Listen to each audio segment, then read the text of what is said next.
Baik, Assalamualaikum warahmatullahi wabarakatuh. Waalaikumsalam warahmatullahi wabarakatuh. Dan selamat siang menjelang selamat pagi menjelang siang. Pertama-tama mari kita panjatkan bersyukur atas kehadirat Allah Subhanahu wa taala karena limpahan rahmatnya kita berkumpul di tempat ini. Nah, baik, sebelumnya saya berterima kasih kepada rekan-rekan guru karena pada kesempatan ini sempat hadir pada presentasi yang akan saya presentasikan, yaitu tugas RTL rancangan tindak lanjut dari rancangan pembelajaran PJOK berbasis proyek dengan komunitas belajar sekolah.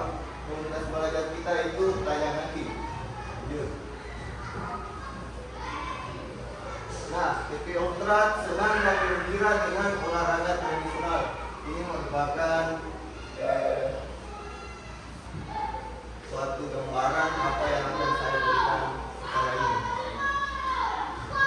Adapun latar belakang yang saya berikan, yang saya dapat dari hasil yang saya rancangkan ini adalah olahraga tradisional merupakan warisan budaya yang perlu dilestarikan karena mengandung nilai-nilai luhur dan kearifan lokal yang telah diwariskan dari generasi ke generasi.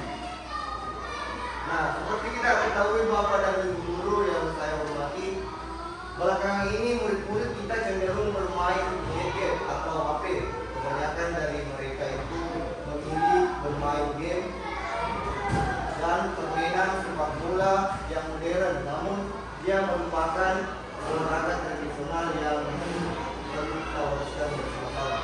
Namun di era modernisasi dan globalisasi ini, olahraga tradisional mulai terpinggirkan oleh olahraga modern dan permainan kita yang lebih populer di kalangan anak-anak. Nah, oleh karena itu penting untuk mengenalkan dan melestarikan olahraga tradisional kepada anak-anak sejak dini, khususnya tingkat sekolah dasar. Ada pun 3 program yang saya akan lakukan, yaitu pertama, mengenal berbagai jenis olahraga tradisional di Indonesia. Jadi tujuannya itu kita berikan kepada anak-anak agar anak-anak itu bisa mengenal berbagai macam jenis olahraga tradisional yang ada di Indonesia. Berikutnya kita akan meningkatkan keterampilan motorik kasar melalui kegiatan tradisional. Yang ketiga, menumbuhkan rasa cinta dan kebangsaan terhadap budaya lokal atau olahraga tradisional. Jadi setelah kita lakukan tadi, ada pun capaian langkah-langkah dan hasil. Nah, ini capaian yang akan tujuan kita akan capai, yaitu meningkatkan pengetahuan siswa terhadap olahraga tradisional. Lalu meningkatnya keterampilan gerak siswa dengan kegiatan olahraga tradisional. Berikutnya meningkatkan rasa cinta dan kebangsaan terhadap budaya lokal. Adapun langkah-langkahnya, yaitu pertama saya akan berdiskusi dan komunikasi dengan kepala sekolah. Kemudian saya akan merancang program dengan komunitas belajar sekolah. Nah, yang sekarang kita lakukan, kita merancang program dengan komunitas belajar sekolah, mensosialisasikan kepada siswa khususnya kelas 4, 5, dan 6. Selanjutnya akan diadakan evaluasi dan refleksi. Evaluasi itu beberapa efektifnya telah berjalan, apa ada yang harus kita ubah. Hasilnya, guru sebagai fasilitator memberikan kesempatan kepada peserta didik untuk meningkatkan pengetahuan dan keterampilan. Lalu peserta didik memahami pentingnya menghargai dan melestarikan warisan budaya. Selanjutnya, nah, ini merupakan struktur program dan mitra dalam komunitas belajar. Merupakan kegiatan kurikulum sekolah. Jadi kurikulum sekolah kegiatannya melibatkan siswa kelas 4, 5, 6. Mengapa saya pilih 4, 5, 6? Karena di kelas 4, 5, 6 sangat penting untuk melakukan olahraga tradisional, karena di kelas 1 masih kira-kira biasa saja yang kita ajarkan.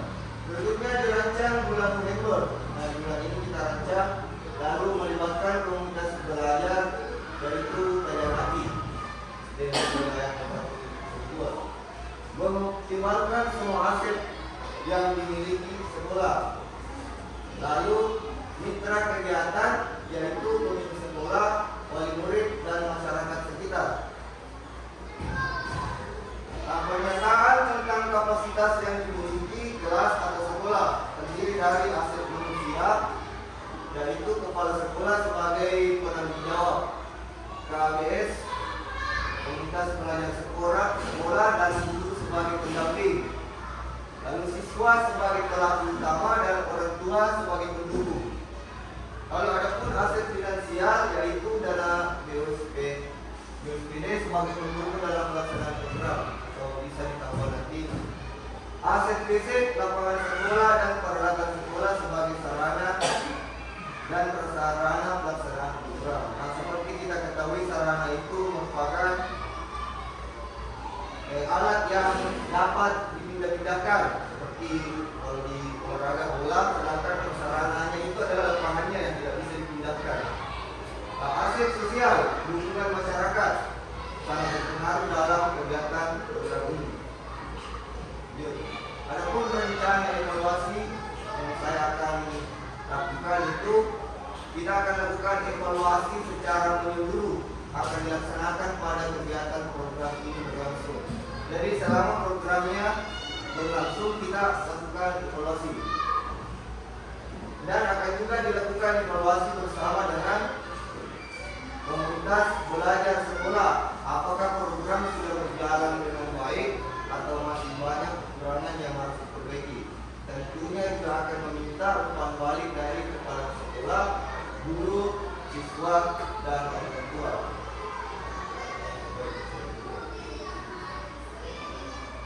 Nah, ini kemungkinan tantangan yang dihadapi.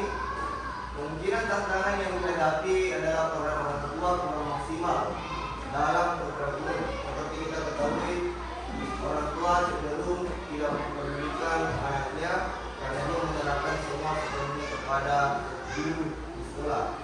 Dan rencananya mengatasi tantangan tersebut adalah memberikan pemahaman kepada orang tua siswa terkait program yang akan dilakukan. Terima kasih. Seperti itu yang presentasi yang saya bisa berikan kepada rekan-rekan guru dari SD Raja Mati SD Negeri Layan 42. Apakah ada masukan terkait program yang akan saya lakukan kali ini? Coba di slide berikutnya, bukan slide selanjutnya. Selanjutnya lagi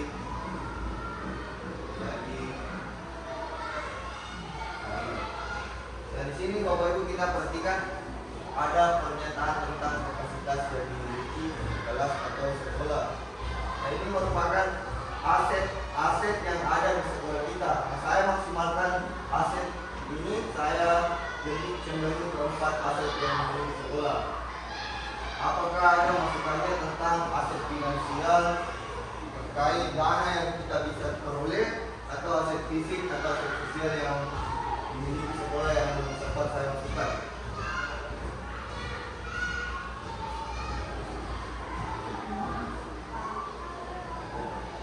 Kalau misalnya yang aset finansial kan itu menggunakan dana BOSPD, artinya kayak seperti dana bos sekolah. Kemudian apakah dana BOSPD ini dianggarkan, apa program ini bisa dianggarkan ke BOSPD, atau kalau tidak apakah menggunakan uang pribadi dari guru pemangku atau ada pengumpulan tersendirinya?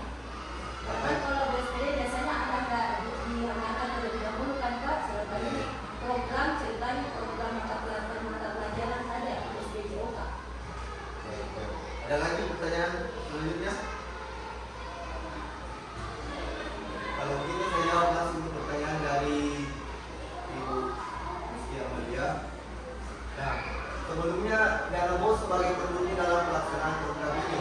Berarti sebelum saya lakukan tindak lanjut ini, saya koordinasi dulu oleh kepala sekolah, karena di sini kan kita lihat kepala sekolah sebagai penanggung jawab. Jadi segala sesuatu yang berhubungan dengan kejahatan kita harus melalui dari kepala sekolah. Jadi saya mungkin jauh-jauh sebelumnya saya telah berkoordinasi bahwa apakah boleh dana BPS ini kita lakukan kegiatan ini.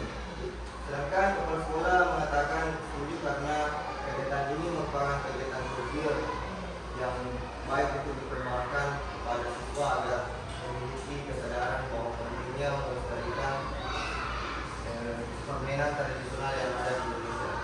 Saya itu aset fisiknya kalau sekolah kan, kalau aset fisik itu bagaimana cara menghadapkan fisik tadi ya, kalau fisiknya itu bagaimana?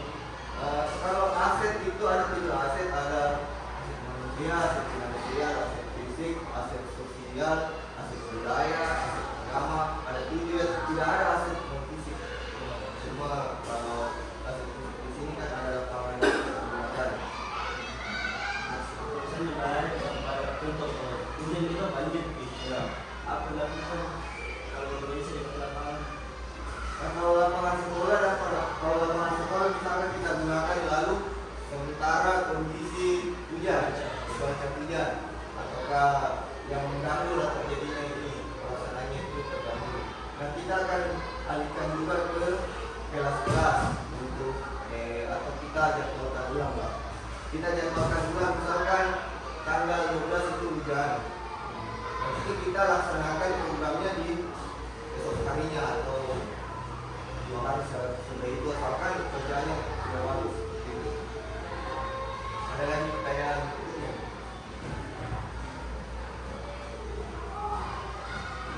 Nah di sini dia ditantangan tadi atau mungkin tantangan seperti ini saya minta dari rekan-rekan guru KBS, kira-kira tantangan apa yang akan kita hadapi kalau misalkan kita jalankan program ini, kira-kira apa tantangannya? Di sini saya ambil itu orang-orang tua, orang maksimal. Kira-kira tantangan apa lagi yang bisa kita hadapi selanjutnya? Apakah karena siswa kurang memahami atau kepala sekolah itu gimana? Ada pertanyaan? Kita Kalau saya mungkin Pak, paling besar mungkin kan kalau olahraga itu yang paling utama adalah sarana dan prasarana yang harus diutamakan sebenarnya dalam untuk mendukung sebenarnya program olahraga kita, apalagi permainan tradisional biasanya membutuhkan alat-alat misalnya seperti empang atau rakiat, sedangkan itu kan sekarang sangat kurang saya rasa di sekolah-sekolah. Jadi mungkin teman kita kedepannya adalah menyiapkan alat-alat tradisional seperti ini. Karena kalau di sekolah kan mungkin bola mungkin ada, tapi yang tradisional belum ada. Jadi mungkin itu harus didiskusikan kembali. Oke, terkait masukan dari itu adalah bagaimana menyiapkan alat-alat alat-alat guna memaksimalkan program, yaitu tentunya kayak berbagai alat tradisional, ada pinang dan sebagainya. Nah, di sini mungkin lebih cenderung ke peran orang tuanya. Kalau orang tuanya mendukung, pasti dia akan siapkan itu. Karena di sini kita akan menyuruh orang siswa akan membuat sendiri jenis-jenis atau alat-alat yang dia gunakan. Misalkan dia lari bakya, jadi misalkan di rumahnya masing-masing ya. Jadi bukan hanya sekolah, tapi sekolah juga kita siapkan ketika siswanya itu tidak memiliki alat, kita bisa siapkan, tapi tidak semua. Berarti kita juga berharap orang tuanya itu membantu siswa ketika pulang rumah membuat alatnya, karena ini alat mudah didapat. Alat tradisional itu mudah, cuma butuh kayu, lagi bahan-bahan yang sudah tidak dipakai bisa kita buat seperti itu. Lagi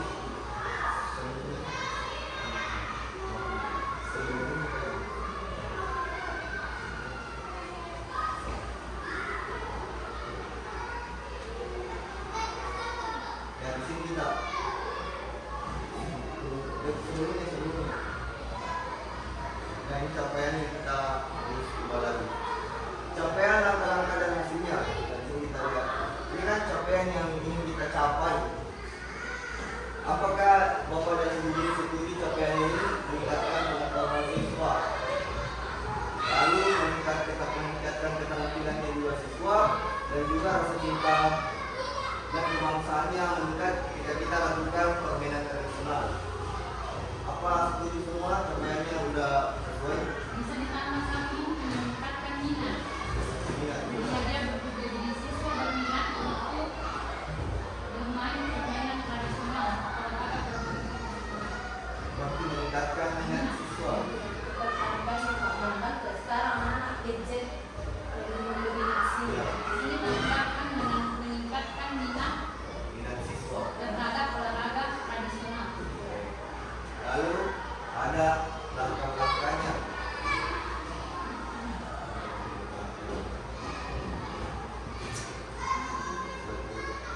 Langkah-langkahnya.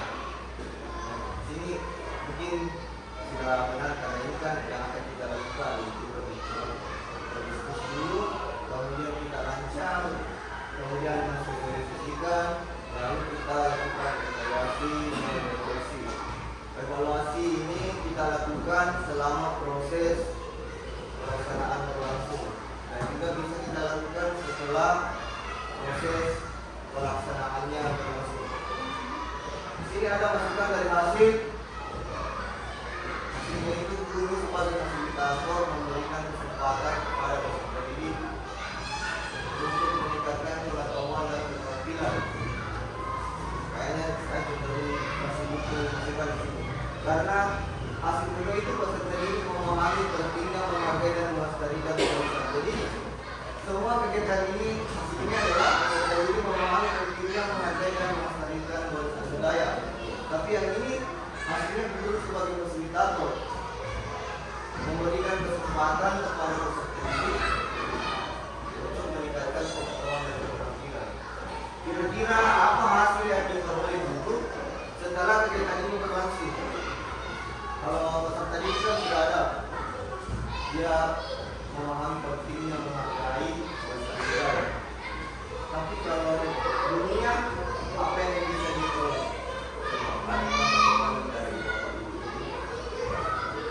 Kalau itu Pak Guru sebagai fasilitator mungkin kita bisa masukkan sebagai upaya nyata karena kan kalau fasilitator itu pendampingan tim. Kalau hasilnya mungkin guru juga bisa itu terlihat dari dalam tentang permainan tradisional. Oh, berarti guru terlibat begitu? Iya, karena kan maksudnya ini kan permainan tradisional sudah lama ditinggalkan sama anak karena dominasi yang modern. Jadi makanya guru juga itu ketika berpikir memahami berapa pentingnya memperkenalkan permainan tradisional kepada anak-anak sebagai warisan budaya lokal. Oh, jadi hasilnya juga bukan cuma untuk peserta didik. Peserta didik, iya. Karena kan kita juga tidak memungkiri guru-guru juga sepertinya masa lalu sekali itu yang permainan tradisional gitu. Kayak apalagi sekarang ada beberapa teknologi zaman sudah kurang nih. Jadi mungkin kita juga bisa ikut terlibat langsung di dalam situ. Gitu. Berarti di sini guru juga terlibat agar supaya dia memperoleh juga pengetahuan tentang pentingnya menghargai Warisan budaya lokal. Dan peserta didik juga memahami pentingnya menghargai dan Melestarikan warisan budaya. warisan budaya. Kalau untuk peserta didik kita melestarikan ceritanya karena kan mereka penerus menerus. Ya. Kalau dulu cuma ini ya, bukan nasionalisme yang Ya, betul. sebelumnya ada yang perlu di ini juga programnya. Kalau yang ini Pak mengenal berbagai jenis yang olahraga mana saja yang kita ini yang mau ditingkatkan di sekolah ini dan kesempatan ya. Di sini kan mengenal itu berarti dia tahu misalkan rakyat, kemudian ingkrang, kemudian tapi jenis olahraga yang belum istilahnya di ya. Nah, mungkin ini